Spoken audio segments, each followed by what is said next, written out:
തിരുവനന്തപുരത്തിൻ്റെ ഹൃദയത്തുടുപ്പുകളിൽ നിന്ന് മാറി ചരിത്രവും പ്രകൃതിയും ഒത്തുചേരുന്ന ഒരു അപൂർവ വിസ്മയമാണ് മടവൂർ പാറ. തിരക്കുപിടിച്ച തലസ്ഥാന നഗരിയുടെ കോലാഹലങ്ങളിൽ നിന്നും വെറും 20 കിലോമീറ്റർ മാത്രം അകലെ സ്ഥിതി ചെയ്യുന്ന ഈ പ്രദേശം സഞ്ചാരികൾക്കും ചരിത്രാന്വേഷികൾക്കും ഒരുപോലെ പ്രിയപ്പെട്ട ഒരിടമായി മാറിയിരിക്കുന്നു. ഒരു വിനോദസഞ്ചാര കേന്ദ്രം എന്നതിനേക്കാൾ സഹസ്രാബ്ദങ്ങളുടെ പഴക്കമുള്ള പല്ലവ കാലഘട്ടത്തിലെ വാസ്തുവിദ്യാ വൈഭവത്തിൻ്റെ ജീവിക്കുന്ന സാക്ഷ്യമാണ് മടവൂർ പാറയിലെ ഗുഹാക്ഷേത്രവും പരിസരവും.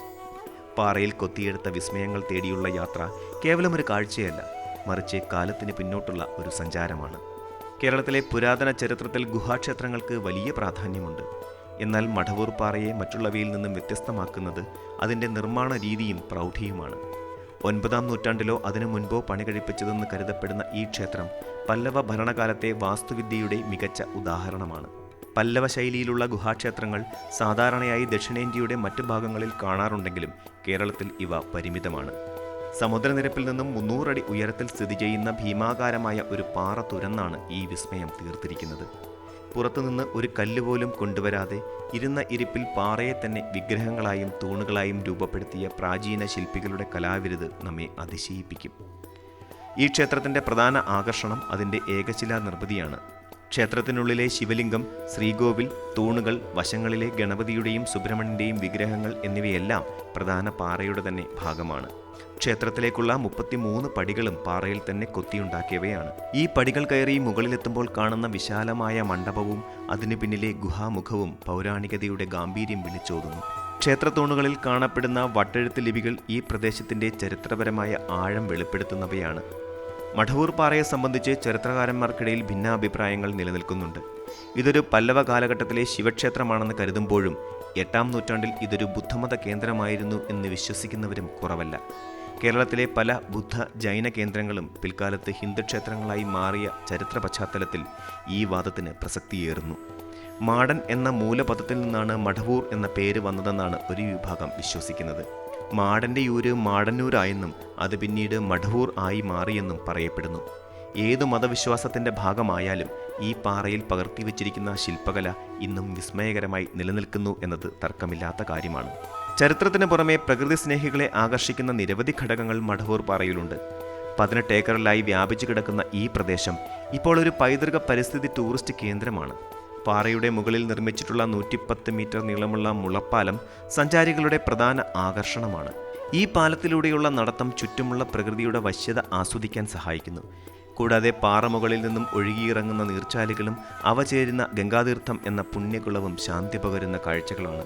കടുത്ത വേനലിലും വറ്റാത്ത ഈ കുളം ഐതിഹ്യങ്ങളാൽ സമ്പന്നമാണ്. കുട്ടികൾക്കായി നിർമ്മിച്ചിട്ടുള്ള പാർക്കും മുളക്കുടിലുകളും കുടുംബമായി വരുന്നവർക്ക് മികച്ച സമയം ചെലവഴിക്കാൻ അവസരമൊരുക്കുന്നു. പാറമുകളിൽ നിന്ന് ദൂരെയുള്ള അറബിക്കടലിൻ്റെയും തിരുവനന്തപുരം നഗരത്തിൻ്റെയും കാഴ്ചകൾ കാണാൻ സാധിക്കും. അസ്തമയ സൂര്യൻ്റെ പൊൻകിരണങ്ങൾ കുന്നിൻ മുകളിൽ പതിക്കുമ്പോൾ ഉണ്ടാകുന്ന ദൃശ്യഭംഗി വാക്കുകൾക്കതീതമാണ്. നഗരത്തിൻ്റെ തിരക്കുകളിൽ നിന്നും ഒഴിഞ്ഞ് കുളിർക്കാറ്റേറ്റ് പാറപ്പുറത്ത് ഇരിക്കുമ്പോൾ ലഭിക്കുന്ന സമാധാനം അനുഭവിച്ച് തന്നെ അറിയേണ്ടതാണ്. പ്രകൃതിയും മനുഷ്യനും തമ്മിലുള്ള അഭേദ്യമായ ബന്ധം ഓർമ്മിപ്പിക്കുന്ന ഒരു അന്തരീക്ഷമാണ് ഇവിടെയുള്ളത്. പക്ഷിപ്പാതാളങ്ങളും പച്ചപ്പും നിറഞ്ഞ ഈ പ്രദേശം ഫോട്ടോഗ്രാഫർമാർക്കും സെൽഫി പ്രേമികൾക്കും ഒരുപോലെ പ്രിയങ്കരമാണ്. നിലവിൽ കേരള ഗവൺമെൻറ്റിൻ്റെ പുരാവസ്തു വകുപ്പിന് കീഴിലാണ് ഈ ഗുഹാക്ഷേത്രവും സംരക്ഷിത സ്മാരകവും സ്ഥിതി ചെയ്യുന്നത്. എങ്കിലും നിത്യേനയുള്ള പൂജാകർമ്മങ്ങളും പരിപാലനവും ചെങ്കോട്ടുകോണം ആശ്രമത്തിൻ്റെ ചുമതലയിലാണ്. എല്ലാ ദിവസവും രാവിലെ 6 മണി മുതൽ 10 മണി വരെയും വൈകുന്നേരം 5 മണി മുതൽ 7 മണി വരെയും ഗുഹാക്ഷേത്രം ഭക്തർക്കായി തുറന്നു നൽകാറുണ്ട്. തിരുവനന്തപുരത്ത് നിന്നും കഴക്കൂട്ടം വഴിയോ ശ്രീകാര്യം വഴിയോ വളരെ എളുപ്പത്തിൽ ഇവിടേക്ക് എത്തിച്ചേരാം. KSRTC ബസ്സുകളും സ്വകാര്യ വാഹനങ്ങളും ഒരുപോലെ ലഭ്യമാണ്. ഒരു വാരാന്ത്യം സമാധാനപരമായും വിജ്ഞാനപ്രദമായും ചെലവഴിക്കാൻ ആഗ്രഹിക്കുന്നവർക്ക് തിരഞ്ഞെടുക്കാവുന്ന ഏറ്റവും മികച്ച ഇടങ്ങളിൽ ഒന്നാണിത്. നേട്ടങ്ങൾക്കിടയിലും മടവൂർ പാറയിലെ ടൂറിസം വികസനം ഇപ്പോഴും പൂർണ്ണതയിലെത്തിയിട്ടില്ല എന്ന പരാതി ശക്തമാണ്. വികസനത്തിൻ്റെ കാര്യത്തിൽ മടവൂർ പാറ ഇനിയും ഏറെ മുന്നേറാനുണ്ടെന്നാണ് പൊതുവായ വിലയിരുത്തൽ. സർക്കാർ പ്രഖ്യാപിച്ച പല പദ്ധതികളും ഇപ്പോഴും പൂർത്തിയാകാതെ നിൽക്കുന്നത് ടൂറിസം മേഖലയുടെ വളർച്ചയെ പ്രതികൂലമായി ബാധിക്കുന്നുണ്ടെന്ന് പ്രദേശവാസികളും സാമൂഹ്യ പ്രവർത്തകരും ചൂണ്ടിക്കാട്ടുന്നു.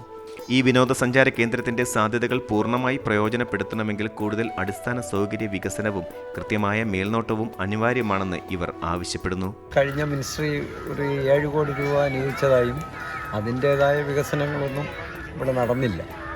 പിന്നെ കുറച്ച് വികസനത്തിന് വേണ്ടി കുറച്ച് ഭൂമിയൊക്കെ അക്വയർ ചെയ്തിട്ടുണ്ട്. പിന്നെ കാര്യമായ വികസനമൊന്നും ഇപ്പം നടന്നില്ല. പഴയത് തന്നെയാണ്. ഒത്തിരി വികസനം നടത്തണമെന്നും പറഞ്ഞാണ് ഇവർ കഴിഞ്ഞ മിനിസ്ട്രി 7 കോടി രൂപ അനുവദിച്ചെന്നാണ് അറിയാൻ കഴിഞ്ഞത്. അതൊന്നും ഇവിടെ ചിലവഴിച്ചിട്ടില്ല. ഇത് പുരാവസ്തുവിൻ്റെ കീഴിലാണ് അമ്പലം. അതിനോടനുബന്ധിച്ചാണ് ഈ ടൂറിസത്തിനാണ് ഈ വസ്തു ഉള്ളത്. അപ്പോൾ ഈ ടൂറിസത്തിൻ്റെ ഇതിലാണ് അന്ന് 7 കോടി രൂപ അനുവദിച്ചത്. അതിൽ കിട്ടിയാണ് ഈ സ്റ്റേജും താഴോട്ടുള്ള പടിക്കെട്ടുള്ള ഒരു ക്യാൻറ്റീനും ഒരു ബാത്റൂമും ഉണ്ട്. അല്ലാതെ ഈ കാട് വെട്ടുകയോ മറ്റ് വരുന്ന ആൾക്കാർക്ക് ഒരു സൗകര്യം ചെയ്ത് കൊടുക്കുകയോ ഒന്നും ചെയ്യാറില്ല. ഇവർ ഒരു 4-5 സ്റ്റാഫുകളുണ്ട്. അവർ രാവിലെ വരും, വൈകുന്നേരം വരെ വന്നിരുന്നിട്ടങ്ങ് പോകും. ഇവിടെ ആരും തിരിഞ്ഞു നോക്കാം, മേലെ ദിവസന്മാർ ആരും തിരിഞ്ഞു നോക്കാറില്ല. മന്ത്രിയുടെ ശ്രദ്ധയിൽപ്പെട്ടോ ഇല്ലയെന്ന് നോക്കാറില്ല. അദ്ദേഹത്തിന് അറിഞ്ഞൂടെ ഇങ്ങനെ ടൂറിസത്തിന് ഇങ്ങനെ സ്ഥലം എടുത്തിട്ടേക്കാണ്. ഈ അക്വയർ ചെയ്ത സ്ഥലം അത്രയും ഇത് അവിടെ കാർ പാർക്കിങ്ങിന് അങ്ങനെ ഇട്ടേക്കാണ്. അപ്പോൾ ഇവിടെ എല്ലാം ഗാർഡനും ഇതൊക്കെ ഉണ്ട്. അന്നത്തെ ഇവിടെ അനൗൺസ് ചെയ്ത് അങ്ങനെയാണ് ഇത് പ്രഖ്യാപിച്ചത്. പക്ഷേ ഒന്നും നടന്നില്ല. കാര്യം എന്ന് വെച്ചാൽ മന്ത്രി മാറിയപ്പോൾ കടകംപള്ളി മന്ത്രിയായിരുന്നപ്പോൾ ഇത് അത്രയും കൂടുതൽ ചെയ്തിരുന്നു. പിന്നെ അതിനുശേഷം വന്നവരാരും ഒന്നും ചെയ്തില്ല. തിരുവനന്തപുരം എന്ന നഗരം അതിൻ്റെ പൗരാണികതയും ആധുനികതയും കൊണ്ട് നമ്മെ വിസ്മയിപ്പിക്കുമ്പോൾ മടവൂർപ്പാറ ആ വിസ്മയങ്ങളിൽ ഒരു തിളക്കമുള്ള മുത്തായി നിലകൊള്ളുന്നു. നൂറ്റാണ്ടുകൾക്ക് മുമ്പ് മനുഷ്യൻ പാറയിൽ കൊത്തിവെച്ച സ്വപ്നങ്ങൾ ഇന്നും ഇവിടെ ജീവസുറ്റത്തായി നിൽക്കുന്നു. ചരിത്രത്തിൻ്റെ ശേഷിപ്പുകളെ സ്നേഹിക്കുന്നവരും പ്രകൃതിയുടെ ശാന്തത ആഗ്രഹിക്കുന്നവരും തീർച്ചയായും ജീവിതത്തിൽ ഒരിക്കലെങ്കിലും സന്ദർശിക്കേണ്ട ഒന്നാണ് ഈ മടവൂർപ്പാറ ഗുഹാക്ഷേത്രം. നമ്മുടെ പൈതൃകത്തെ അടുത്തറിയാനും വരും തലമുറയ്ക്കായി അവ സംരക്ഷിക്കപ്പെടേണ്ടതിൻ്റെ പ്രാധാന്യം തിരിച്ചറിയാനും ഇത്തരം യാത്രകൾ ഉപകരിക്കും.